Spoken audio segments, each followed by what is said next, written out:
မင်္ဂလာပါကျွန်တော်စေမဆိုင်ပြန်လဲကျွန်တော်အစီအစဉ်မှာပြန်လဲကြိုဆိုပါရစေကျွန်တော်နာမည်အောင်စောထွေးပါပေါ့နော်ဟုတ်ကဲ့ပါဒီ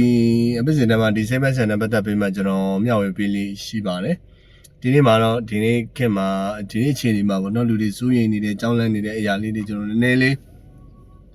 ပြောပြပေးမယ်ရှင်းပြပေးမယ်ပေါ့နော်အဲ့တော့ရှေ့မှာကျွန်တော်28ရက်နေ့ကလောက်ခတ်သွားတဲ့ငလင်ကြောင့်လူတိုင်းဆိုရင်တော့ကယောက်ျားတဲ့အခုအချိန်မှာလည်းဘယ်နေ့ပါဖြစ်မယ်ဆိုပြီးမ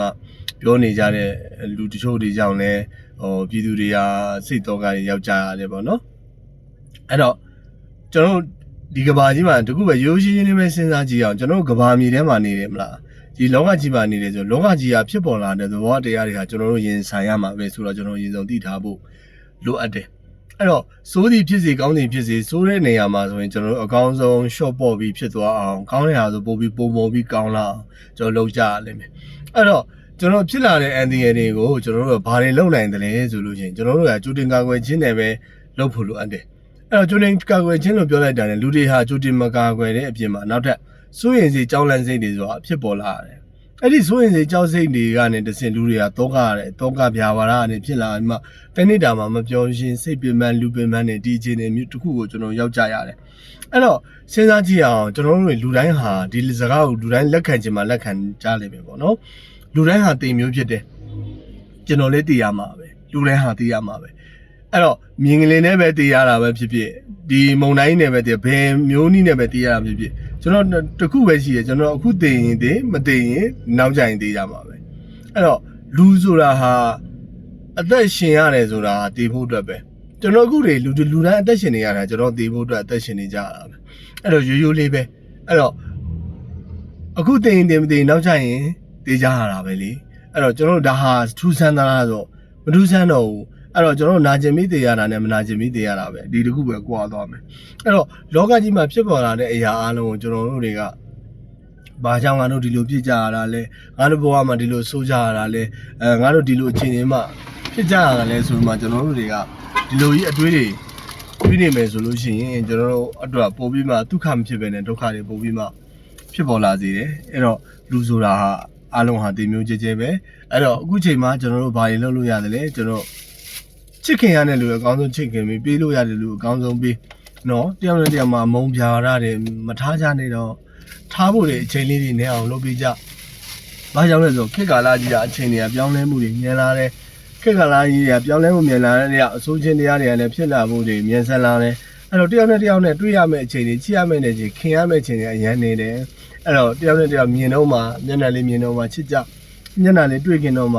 ချစ်စကားကြက်စကားလေးတွေပြောကြခင်ကြောင်းမြင်ကြမေတ္တာလေးတွေထားကြအဲ့တော့ကိုလုံနိုင်တဲ့ကောင်းမှုကုသိုလ်လေးတွေကိုဘာသာလိုက်ကောင်းမှုကုသိုလ်လေးတွေလုပ်ကြဒါဟာကျွန်တော်တို့အတွက်နောင်တန်နေရာမှာသွားဖို့အတွက်လမ်းအတွက်ကျွန်တော်တို့အတွက်အကောင်းဆုံးပြီးတဲ့အရာပဲအကောင်းဆုံးပြီးတဲ့